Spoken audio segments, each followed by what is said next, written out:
Kira-kira waktu itu apa ada spesialis bedah? Aku nggak ngerti ini, aku pilih. Kira-kira pada waktu itu apa sudah ada spesialis anestesi? Orang itu kan kalau mau sesar biasanya ada 3 spesialis. 1 spesialis anestesi, tugasnya bius. Memang wong desa dengan anestesi lah ngerti. Spesialis bius Pak. Yang kedua ada spesialis bedah, tukang nyuwek Pak. Ada juga spesialis kandungan. Pada waktu Nabi lahir, nek maulutan seperti ini, saya cerita jenengan, saya tanya jenengan, pasti jenengan sudah apa? Nabi itu lahir dina napa? Apa? Tanggal pinten? 12. Tahunnya napa? Ya, kula ngaji niku sampean bisa apa?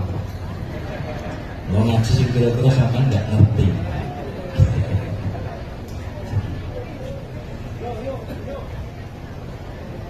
Kalau dalam kitab itu diriwayatkan Nabi waktu itu dioperasi oleh malaikat Jibril, malaikat Mikail dan Israfil, disaksikan oleh Siti Aisyah dan Maryam. Sing teko roh tok,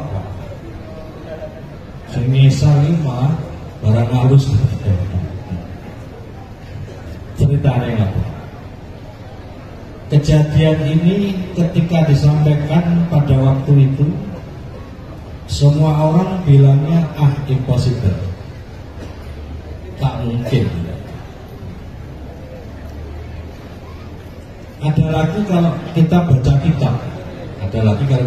kitab, dulu Nabi Adam itu sama Siti Hawa melahirkan anak itu 20 kali. Setiap sekali lahir pasti kembar. Bentuknya cowok cewek. Kalau lahir kembar, sampai 20. Ibu-ibu sana ini siap Bu yang ngatur. Pengerang 10 rombongan.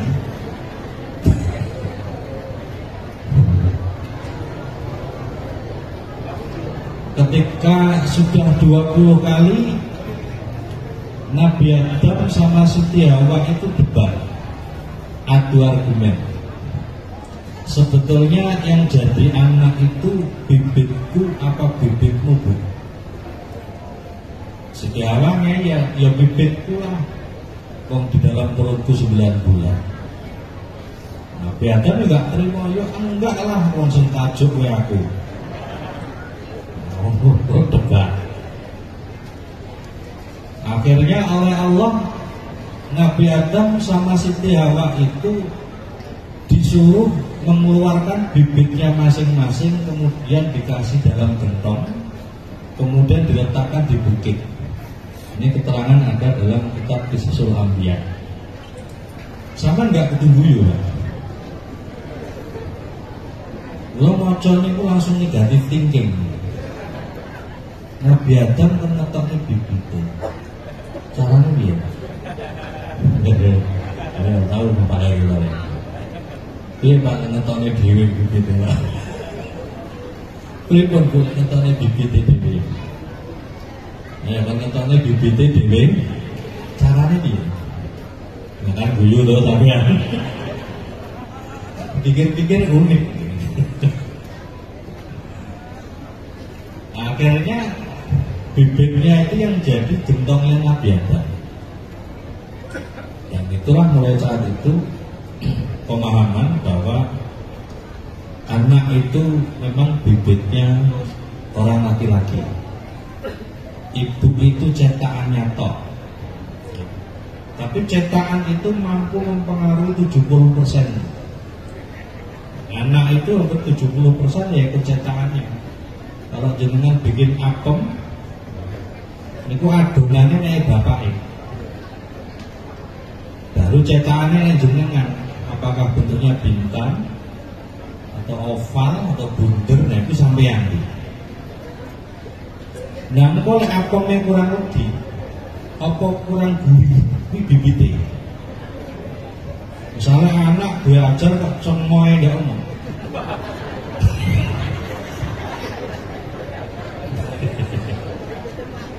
Ini mungkin gawe adonan kurang manis atau kurang gurih. Tersangkane sinten? Tersangkane sinten, Bu? Pak, ini goblok sampean.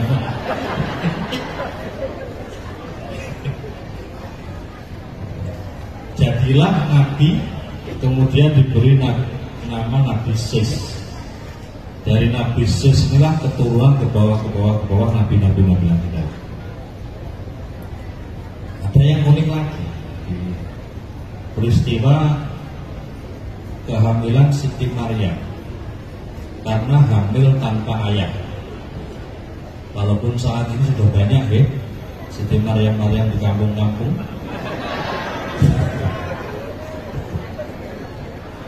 Jadi Siti Maryam itu hamil, kalau dalam kitab-kitab itu disebutkan ditiup oleh malaikat Jibril, medianya ditiup. Boleh si Maryam sakit sebul loh.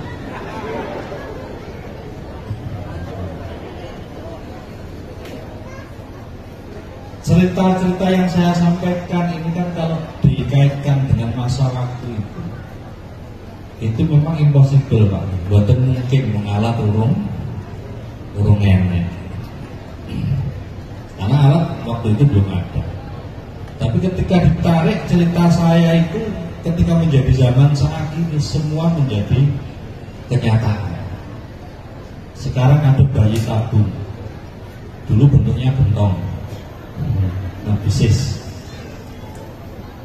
Sekarang ada orang tuh kalau sulit hamil, ini dibawa ke spesialis, kemudian oleh spesialis dibantu dengan alat tiup, ditiup, dibantu alat tiup bisa hamil. Dulu biayanya 1,5 juta sampai 2 juta. Dia nggak percaya, sebul sama tan. Saya nggak akan menceritakan teknisnya Pak, karena terlalu porno. Sekarang spesialis juga bisa melalui media tiup. Ketika dikaitkan lagi dengan cerita Nabi Muhammad SAW, Nabi itu lahir di bawahnya busur, di atasnya jalan lain. Sekarang nyata betul nggak? Jenenge apa? Sesar. Saya juga aneh berpikir itu. Kenapa sesar itu yang nggak dirobek atasnya busur lain? Kok kadang ini solidin? Kok nggak nundur? Kok terok-terok ceritanya Kanjeng? Nanti bisa jenengan lihat di kitab Nihayatul Sir antaranya ya. Banyak kitab yang menyampaikan. Dan itu cerita sing dadi paradigmane wong pesantren. Jadi orang-orang pesantren kayak kula niki masih dongok-dongok niku enggak rodah ya. Kita dulu ketika di pondok doktrinnya kalau di apa itu diniyah ini, orang Islam itu harus mengedepankan nakli ketimbang ngakli. Orang Islam itu harus mengedepankan nakli ketimbang ngakli. Nakli itu dalil, ngakli itu akal. Karena kenyataannya akal itu akan memahami atau menemukan sesuatu kalau prosesnya sudah panjang. Cerita-cerita wow kan dalam agama sudah ada, tapi waktu itu akal belum menemukan, sehingga akal berbicara itu impossible. Sampai peristiwa Nabi Muhammad naik ke bulan, itu kata orang-orang dulu ya, nggak mungkin masa sih manusia bisa naik ke bulan. Nah, itu juga ada dalam Al-Quran. Sekarang baru kebukti, sekarang sudah banyak orang yang wong sing melayang ning bulan. Malah saiki padha arep nandur lombok karo nandur terong ning bulan. Jadi ini nanti kalau sudah kiamat mau pindah ke bulan, terornya sudah besar-besar. Artinya sekarang orang naik bulan itu orang sudah percaya semua, karena memang sains sudah ada, sudah ada. Kalau dulu diceritakan di Quran kayak nggak masuk akal. Artinya masuk akal itu butuh proses. Masuk akal itu butuh proses. Bocah cilik kalian bocah gadis yang gede, itu dikai satu masalah jawabnya nggih benten ya Pak. Mamae komentari anaknya gadis yang gede, anaknya gadis yang cilik. Jarine mamae, "Duk, awakmu kok wis unggul to nduk awange." Gede awakmu ini. Pahamnya anak apa? Oh, ibuku tanya, "Ini pasanganku siapa sih?" Karena aku sudah gede. Pahamnya akan seperti itu.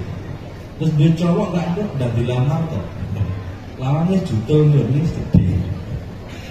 Sementara yang anak-anak akan tanya, "Loh mak, memang Mbak Ayu itu cepat tinggi minum susu apa loh?" Pahamnya dewe. Sehingga dalam pesantren itu selalu didoktrin mengedepankan nakli ketimbang ngakli.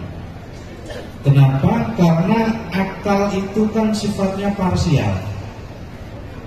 Yang namanya parsial itu bisa dibentuk. Yang salah jadi nggak salah, yang nggak salah bisa jadi salah. Apalagi kalau lawyernya mahal.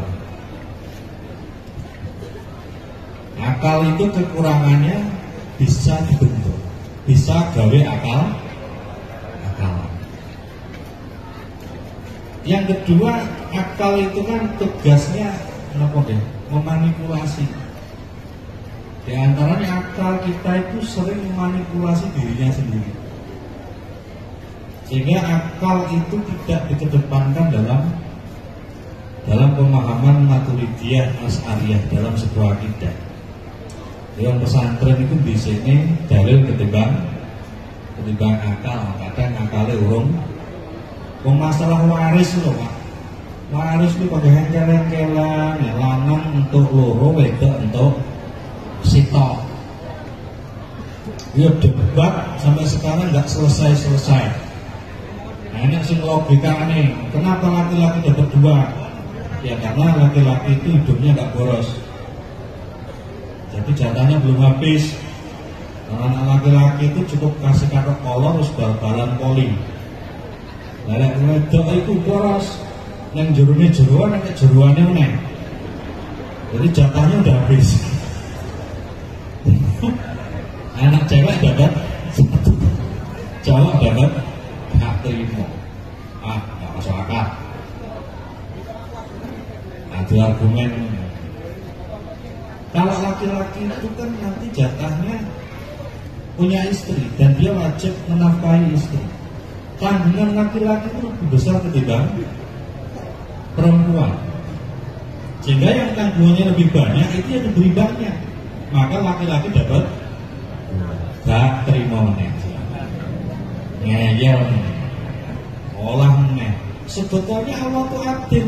Laki-laki sama perempuan itu dapatnya sama.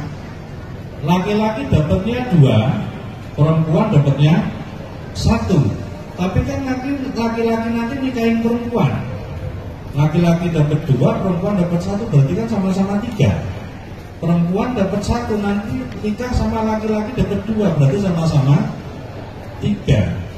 Nah soal besar kecil ya milih dewe-dewe, milih yang larat ya cilik 3. Dapat yang lumayan yo. Dia gak terima nih. Ini masuk akal kabeh ya. Tapi gak terima. Karena kalau sudah akal ya nanti ujungnya akalan. Sehingga dalam Islam itu mengedepankan nakli ketimbang nakli. Dalam sejarah peradaban dulu ketika Islam mengalahkan Persia, Islam jaya-jayanya, sehingga waktu itu banyak non-muslim yang masuk Islam. Karena agar perang Islam menang, akeh wong non-muslim masuk Islam.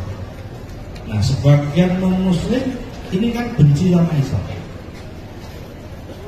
Akhirnya yang benci sama Islam ini membuat satu kelompok yang militan. Kemudian terjadilah perang salib. Ketika perang salib terjadi, akhirnya orang Islam sudah mengsoalnya kalah. Islam runtuh. Tatkala Islam runtuh, kemudian para ulama kumpul. Ini bagaimana caranya Islam bisa bangkit lagi. Akhirnya waktu itu ada beberapa ulama mengusulkan, kita sekarang harus buat acara-acara yang kira-kira acara-acara itu mampu memberi motivasi umat Islam. Contohnya acara apa? Ya acara-acara semisal bagaimana umat Islam itu bisa mencintai nabinya. Akhirnya para ulama manggil tukang syair, tukang sholawatan, jadilah berjanji. Ulama kumpulkan dai-dai, jadilah pengajian. Settingannya begitu Pak. Tapi waktu itu ulama debat lagi, loh kalau kita bikin seperti ini, apakah ini bukan bid'ah? Karena ini zaman Nabi tidak ada. Jadi Wong NU itu memang nggak boleh sentimen sama bid'ah. Orang NU itu kalau bisa, orang NU butuh bid'ah. Ya, Wong NU itu sudah bid'ah Bu. Dulu itu yang namanya tahlilan itu cuman kalau ada peristiwa kematian. Saiki sampean delok. Nek wong arep mantenan manggulan ya tahlilan. Tuku motor syukuran tahlilan. Ulang tahun jadi wong NU ki sugih. Betul. Ini sudah dikaji. Dulu sudah dikaji oleh para ulama. Loh, kan ini zaman Nabi nggak ada. Kalau nanti kita ciptakan seperti ini, apakah ini bukan bid'ah? Akhirnya para ulama pada waktu itu musyawarah lagi. Sekarang kita tentukan bid'ah itu apa? Akhirnya muncul dua kesimpulan. Bid'ah itu dalam Islam ada dua. Satu bid'ah hasanah, yang satu bid'ah dolalah. Bid'ah dolalah itu apa? Kata para ulama, bid'ah dolalah itu sesuatu yang tidak ada pada zaman Nabi dan tidak ada dalil syariat. Kalau bid'ah hasanah itu apa? Sesuatu yang tidak ada pada waktu Nabi ada, tapi ada dalil syar'inya. Itu bid'ah hasanah. Wong NU ini kan ahli bid'ah. Wong NU ku enek acara kematian 3 dino. Enek acara kematian 7 dino. Bar niku enten apa? 80. Bar niku enten apa? 100. Bar niku enten apa? Ya, mendak. Bar mendak enten nyewu. Bar nyewu enten khol. Iki khol teng Brajadewa tanggal 6 November, hari Minggu malam Senin ya. Kemarin rencana Gus Barak yang mau hadir, kemudian selip tanggal itu insya Allah malam Minggu malam Senin itu akan dihadiri oleh Gus Bawe. Aku dewi insya Allah Gus Mafik, insya Allah Gus Mafik. Nah ini dalilnya mana? Orang kita selalu dipojokkan di sini, gitu Pak. Orang kita selalu diminta mana dasar hukumnya yasinan, mana dasar hukumnya tahlilan, mana dasar hukumnya Isra Mi'raj, mana dasar hukumnya mau kayak peristiwa hari ini, mana dasar hukumnya istighosa. Mereka minta mana Nabi perintah kita untuk yasinan. Ini ya sama cari di kitab-kitab sampai mencret lah temuan. Gak boleh Nabi mengkongkong Islam, tahlilono ya rene. Oke. Betul enten itu boleh. Mereka mintanya seperti itu. Mana perintahnya Nabi mulutan, mana perintahnya Nabi Isra. Sama goleki renek sing langsung ngoten. Titik tekan agama Islam niku lek teng hadis niku jelas ngeten Pak. Idza amartukum bisyai'in fa'tu minhum mastata'tum fa idza naitukum tahu. Ketika engkau diperintahkan sesuatu, jalankan. Ketika dicegah, jangan lakukan. Ini kunci Pak. Ini kunci bagi kita. Kita sering dipojokkan mana perintahnya, boleh ora nemu Pak. Jawabannya gampang, mana larangannya. Teman atau nggih? Mana larangannya? Nabi berkata dilarang tahlilan, dilarang yasina, dilarang telung dino, dilarang hitung dino. Nditake lainane ngono. Gak enak Pak, paling ditok-tokne kulo bedengatin dolala, kulo dolalatin finna. Nah gak kulo segitokne man ahdasa fi amrina fawa raddun, itu biasanya. Oke, nanti itu kuat ini. Gak enak Pak acara mauludan zaman Nabi ini buatan ini. Tapi kalau Nabi memuliakan hari kelahirannya ada. Bukti yang paling banyak di dalam kitab-kitab hadis termasuk hadis Muslim, yaitu Nabi puasa pada hari kelahirannya. Dino napa? Dino napa? Dino Senin. Nabi niku puasa dino Senin ditekoni lha napa kok puasa iki dino kelahiran? Nabi perayaannya hari kelahirannya. Bentuk perayaannya apa? Ibadah. Rupanya napa? Puasa. Nggih. Jenengan saat ini merayakan hari Mauludan bentuknya apa nih? Bunga, nenek yatim piatu, nenek pengajian. Bentuknya juga ibadah. Saya mau coba serahnya ya. Kalau dalil secara umum, amalia kita kata dalil yasinan, dalil istighosa, dalil maulutan, dalil Isra. Di Quran di surat Al-Hajj itu Allah berfirman, waf'alu khaira la'allakum tuflihun. Waf'alu, dan kerjakanlah al-khaira yang baik. Lo tak tekok yasinan itu elek apa api? Berarti melakukan perintah Al-Quran betul. Kata Al-Quran, waf'alu khaira, jalankanlah yang baik. Sama yasinan itu elek apa api? Berarti melakukan perintah Al-Quran betul.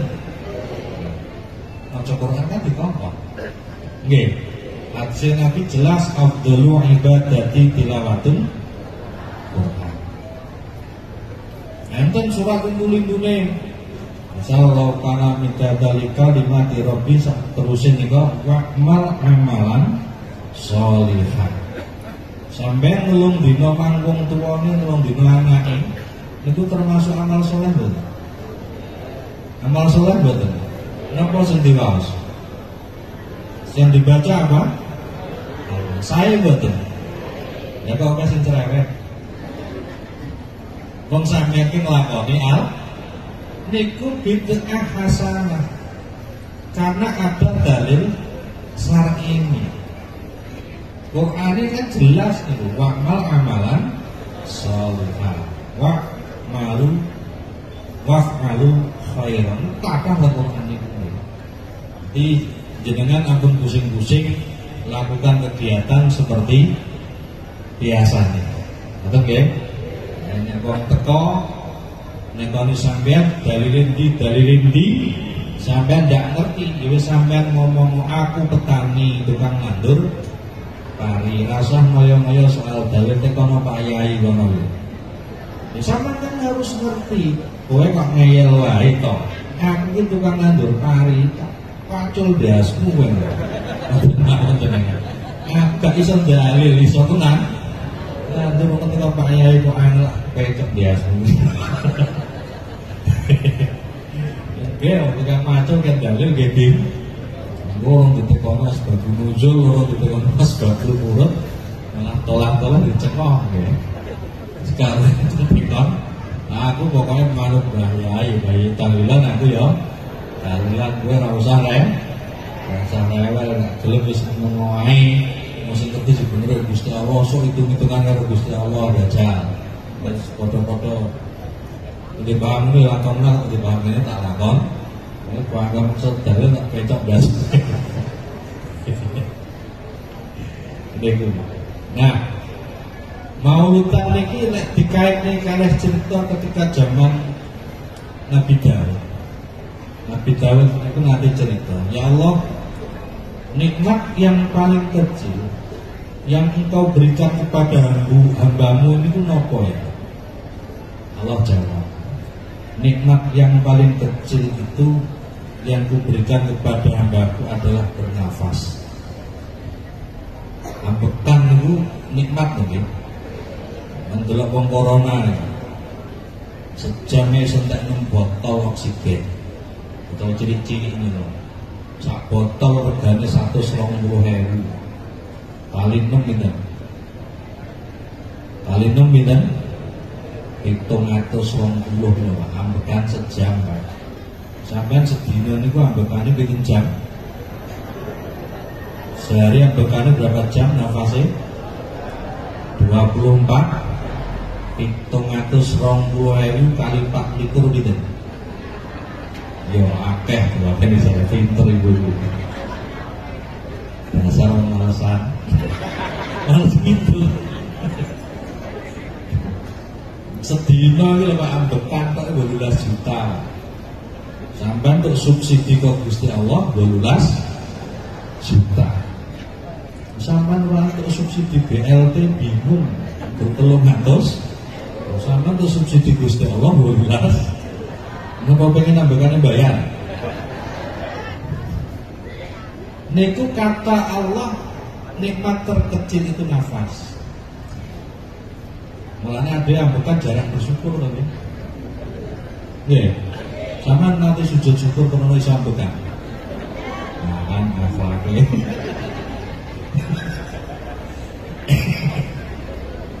Niku nikmat terkecil. Tuh, meja kelas. Akhirnya Nabi Daud takut melih. Lah lek nikmat sing paling wageng niku napa Gusti? Jenengan sukane hamba jenengan. Allah dawuh nikmatku sing paling gedhe yaiku anane Nabi Muhammad sallallahu alaihi wasallam. Nah, kula sangka niki nikmat terbesar adalah adanya Nabi Muhammad sallallahu alaihi wasallam, sehingga peristiwa kelahiran Nabi itu patut untuk kita syukur. Sebagaimana tadi pesan Pak Kiai Tholib, la in syakartum la azidannakum wa la in kafartum inna adzabi lasyadid. Niki sing pesen ngono. Kula kan dalil la in syakartum. Kula mikir piye carane la in syakartum. Nggih. Jadi kelahiran Nabi itu peristiwa yang paling besar menurut Gusti. Nah, wajib kita syukur. Lalu pertanyaannya, pripun awake dhewe mensyukurinya? Pertanyaannya, pripun kita mewujudkan rasa syukur itu? Mestinya lek iki kaitane kali Kanjeng Nabi. Nggih. Wong syukur niku ya kudune yang nglakoni perintahe, ngedewi larangan. Jarene wong cinta ngoten to Pak nggih. Maulid Nabi ini kan wujud daripada cinta. Wong niku nek cinta niku setiap hari semakin menyebut namanya, mengingatnya juga cintanya semakin mendalam. Mestinya ngoten nggih. Nanti pacaran nggih. Jenengan ini menyebut nama Nabi insya Allah minimal 1 hari itu 5 kali ya. Ketika dalam tahiyat niku nyebut tok, ngelakoni perintah mungkin enggak tiap hari. Ngelakoni perintah Nabi ping pinten Bu jenengan. Nabi perintah nang kuwata. Termasuk kon apik karo bojone. Nggih. Jenengan isu nggih gawe wedang Limanang mboten? Nggih. Saya mboten nama nggih.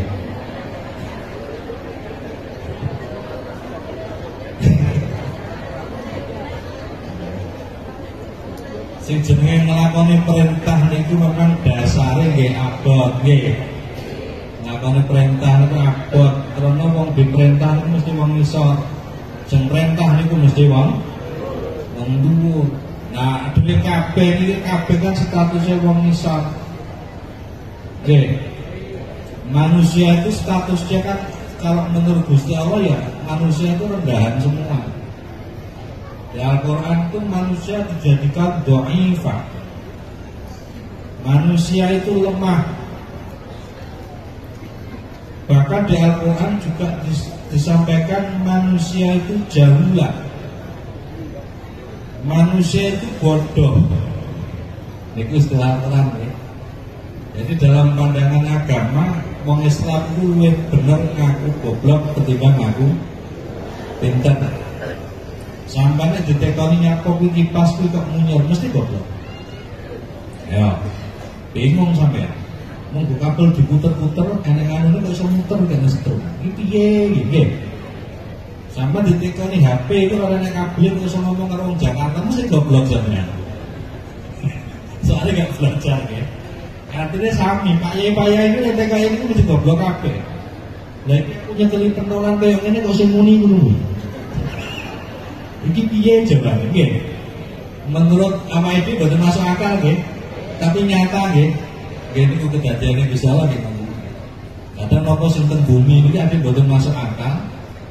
Tapi kenyataan. Nah niki ngomong ngene iki ade boten iso bedah wong boten belajar. Boten belajar berarti kan boten ngerti to. Yang boten ngerti jenenge goblok. Nah iki kan istilahnya jahulah.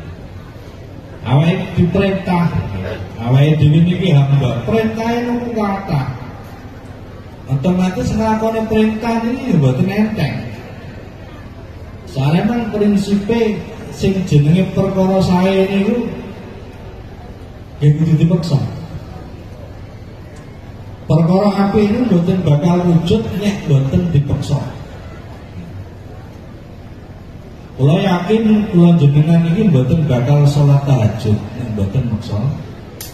Tahajud yakin lho. Nek mboten maksa sholat tahajud ya ora bakal tahajud. Awake dhewe ini mboten bakal khatam Al-Qur'an nek mboten maksa maca khatam. Di perkara saya niku awal-awalane nggih maksa, Pak. Maam ngombe niku lho dhewe dipaksa tapi maam ciri didulang gedang, didulang sun, delep ning kene metu kiwa delep nene, metu tengah delep nene nggih. Cek bayi. Bahkan saat ini perlu didelepne mboten? Nggih, saat ini sing mentah mawon digoleki.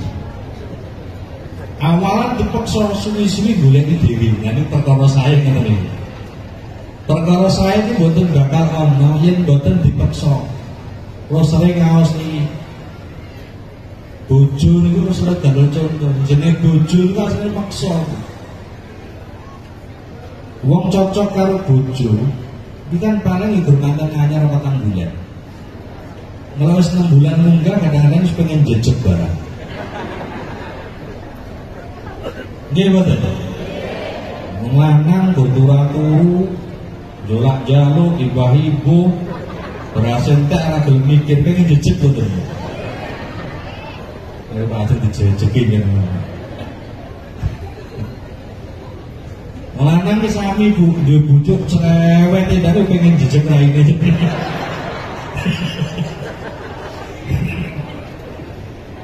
Yang terjadi adalah apa? Memaksa cocok. Cocok itu kan relatif.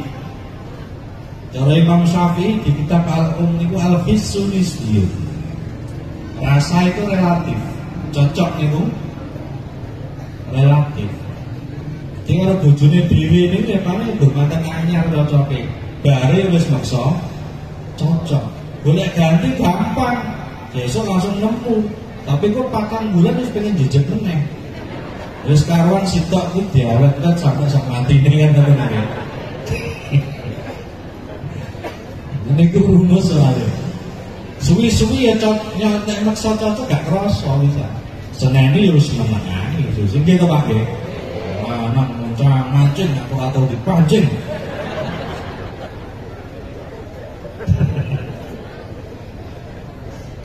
Duit, bondo, harta itu kan juga sama.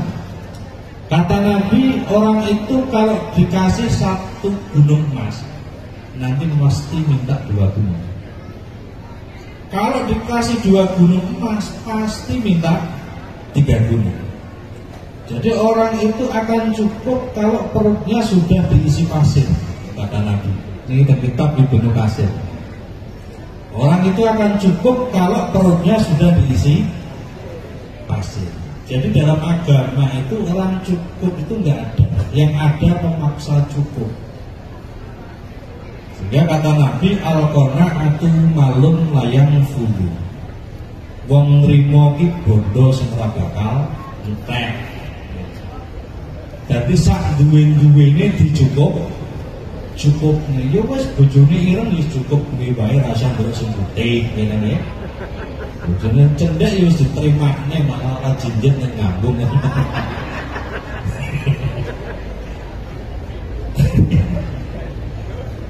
Dadi ya penak kali. Lah sakniki Pak, sing namine masjid musala itu kan yang paling banyak cuman bagus bangunannya. Nggih. Dari sana nyelot maju nyelot mundur. Boten maksa. Wong bojo lho maksa cocok, bondo lho maksa cukup. Ning masjid idene ya maksa teko. Nggih. Perkara apik ini mboten bakal wujud yen mboten dipaksa. Dipaksa awalan jane suwi-suwi kulin. Wis kulino dadi karakter. Mulane mondok Pak, di pondok pesantren itu ada syarat yang paling terakhir namanya tuli zamani. Lamanya di pondok. Ning pondok niku ndadekne bocah pinter, niku cepet Pak, penak Pak. Misalnya pemahamannya didamel sing tematik, sing sistemik. Bocah itu cuma paham cepet pinter. Tapi sayangnya gak ngelakoni. Atau jenengan itu ngaji dengan ente-ente bendino ngaji. Nggih. Perubahannya kapan betul? Saiki lho Pak karo ngising. Bisa nyetel pengajian di YouTube Gus Miftah. Ngomongin Gus Miftah. Nggih. Jadi kalau ngising bisa ngaji ya ini. Emang ngaji sini. Emang ketik Gus Bawe mungkin lagi metu. Kalau ngising nomor Gus Bawe ini ngaji sendiri. Kalau di hadis Bukhari ini, sholat jamaah itu lebih baik ketimbang 27 derajat. Bocah paham Pak, tapi jangan mendelok nglakoni nang kono. Mboten wis ngerti tapi ora. Dadane pinter itu gampang. Yang susah itu bikin karakter. Bagaimana dia mampu melakukan apa yang dia pahami. Awak dhewe nggih ngoten nggih. Pemahaman mungkin habis ngerti kabeh, tapi nyako ada urung iso nglakoni. Ini prosesnya rada dawa, termasuk paksane rada suwi. Maksud tahajud ki ya angel, Pak, aku biyen ya angel kok. Ngantuk, paling tangi gumuyuh tok. Nek salat malas, salat kok jangan turu. Nggih. Angel. Barang apik niku memang angel. Wong imami mawon, imame wonten pondok. Teko mlaku paling durung 100 meter. Kuwi wabot lho. Kadang-kadang ngati ngene iki penak jamaah omah karo anak bojo. Coba mlaku ning pondok ado-ado. Nggih. Lah akhire kula teng pondok imami niku kepeksa, kiai lho jek maksa. Kiai wae jek maksa. Lah sampeyan ora tau maksa ya. Sing maju mung barisane karo bangun. Minggu 20 tahun kan insyaallah ada jamaah di sana. Lah piye panutan anak-anak nggih.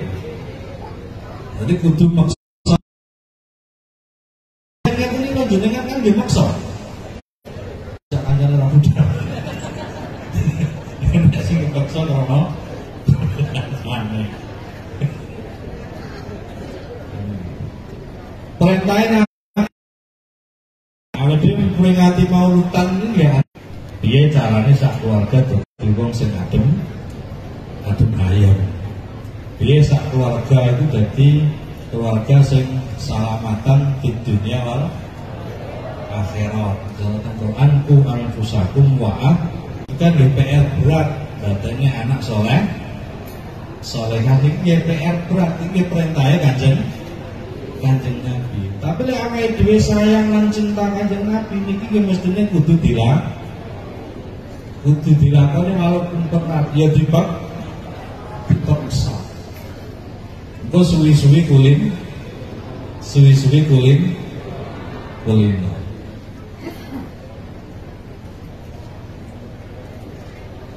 nikah niku perkara sing juga diperintah Kanjeng Nabi. Nikah niku hukumnya sunnah. Tapi nikah niku sunnah sing paling diingini semua orang. Nggih.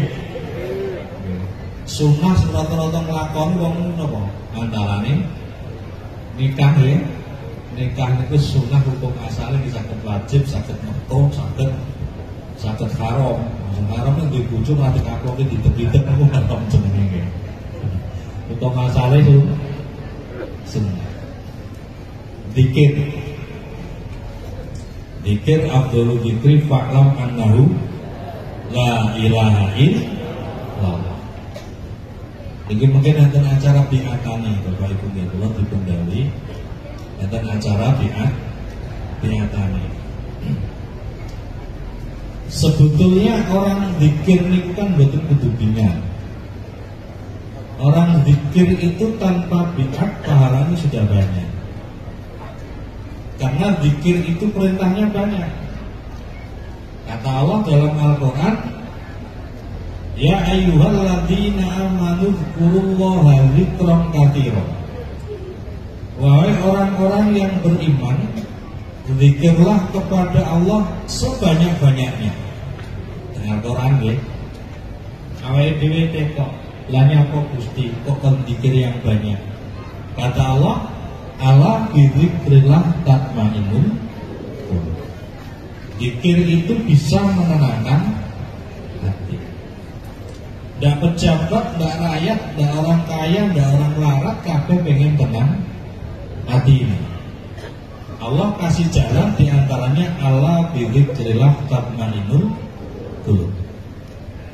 Kemudian kita tanya lagi, terus caranya gimana Gusti saya zikir ini?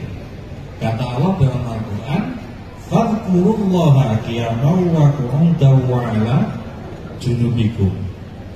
Zikirlah kepada Allah qiyaman di waktu berdiri, ngadeg oleh, lungguh oleh karo gletak ya, wa 'ala junubikum. Nggih. Zikir niku ngadeg ya untuk ganjaran, lungguh ya untuk karo gletak ya untuk. Nggih, susah napa gampang? Susah atau gampang? Gampang jawabannya. Tapi tak tekoni meneh. Oke sing lakon opo sing mboten? Oke sing mboten. Wis gampang, jelas perintahnya, manfaatnya benar, atine iso tenang, ujung-ujungnya gak oke sing lakon. Karena sing lakon opo mboten? Nggih ta nggih. Lah napa? Karena zikir niku hukumnya sunnah. Sunnah niku dilakukan mendapat pahala, tidak dilakukan tidak apa-apa. Akhirnya kebanyakan orang ini pilih yang tidak apa-apa. Elah gak zikir gak apa-apa. Nggih Pak. Nggih Bu nggih. Kebanyakan orang ujung-ujungnya elah gak zikir gak apa-apa. Sunnah ya. Ujung-ujungnya oke sing gak zikir ketimbang sing ujung-ujungnya oke sing atine nggak tenang timbang sing tenang. Terjadilah kegaduhan di mana-mana. Sunnah sepele. Orang dikir gak harus baiat, tanpa baiat pun dikir berpahala. Cuman kebanyakannya orang kalau belum di baiat ini pasti banyak gak dikirnya ketimbang dikirnya. Wong sing urung dibingan itu kebanyakan gak dikire ketimbang dikire, mau gak dikir gak apa. Orang kalau punya prinsip gak dikir gak apa-apa ini bisa salah. Karena dalam Al-Quran ya, perintah Nabi itu juga banyak. Dalam melaksanakan ibadah ini kan awal dhewe kudu semangat. Dan Quran dijelasnya fastabiqul khairat. Fastabiqul khairat, berlombalah dalam kebaikan. Lo tak tekok Bu, jenenge wong lomba ku meksa napa santai. Oh, meksa makane makane. Ya kono aku balapan ben kowe menang, mosok kene iki lomba. Ya kae anune gawang kalau kebokno tak apa-apa. Iki jenenge gak fastabiqu. Yang mana berlomba itu pasti memaksa, enggak santai. Nggih. Kata Allah fastabiqul khairat. Berlomba memaksa yang baik. Yang baik khairat itu sifatnya kan personal. Khairat itu sifatnya individual. Khairat itu sifatnya pribadi-pribadi. Boten kados tiyang riyen swarga nunut neraka atut. Napa saged Bu jenengan mungkin misalnya sholat zuhur sampean ngomong antuk, akhirnya ngomong karo bapak Pak aku sholat zuhur sah mboten. Perkara apik dilakoni dhewe. Nggih Pak nggih. Mak aku ngomong antuk perkara ladang aku sholat zuhur maksa mboten. Khairat niku dhewe dilakukan masing-masing. Soalnya engko mati ya dhewe. Mati ya dhewe. Sore ini kalau sampai jenengan kula ini kan insyaallah 50 tahun malah untuk mati lho. Dengane kula urip ya. Sampeyan mau jenengan. Kita ini insyaallah 50 tahun lagi enggak ada. Belum nafsin dari itu. Nanti kalau kita mati, orang yang paling sayang ke kita, wong sing paling sayang karo awake dhewe niku paling pol mau nangis. Paling pol mau nangis. Paling adoh mau ngetre teko pinggir kuburan. Paling adoh Pak, ora gelem dikubur bareng. Kurun jenengan. Kurun. Katanya dulu sibuk semati. Gak konsisten namanya. Dia paling adoh mau ngetre teko pinggir kuburan, ora gelem dikubur. Ngono nek jeneng biasanya itu ya golek. Nggih. Jadi nanti kalau kita meninggal itu kita sendiri. Kita hanya ditemani oleh amal. Yang paling setia adalah amal dewi.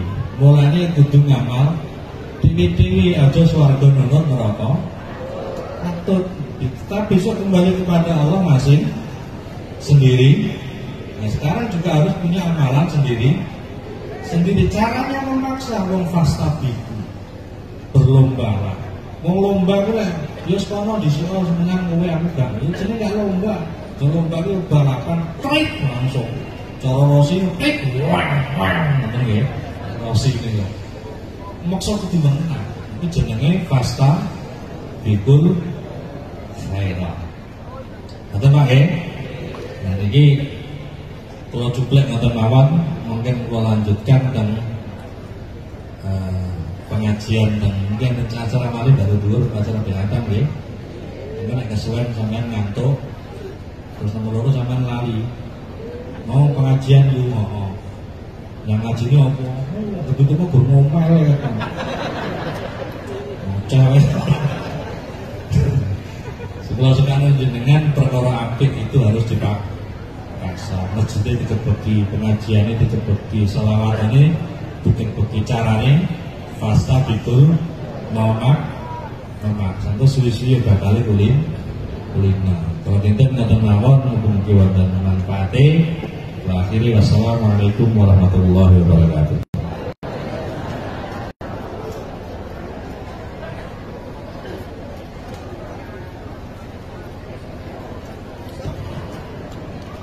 Hadirin Bapak Ibu tamu dengan yang dirahmati Allah. Bila tadi inti Maulidatul Hasanah yang dipun sampaikan dari panjenenganipun Romogi Haji Imam Sibawen utawi Mursid oleh Dr. Triawan Nakso dan dia mugi-mugi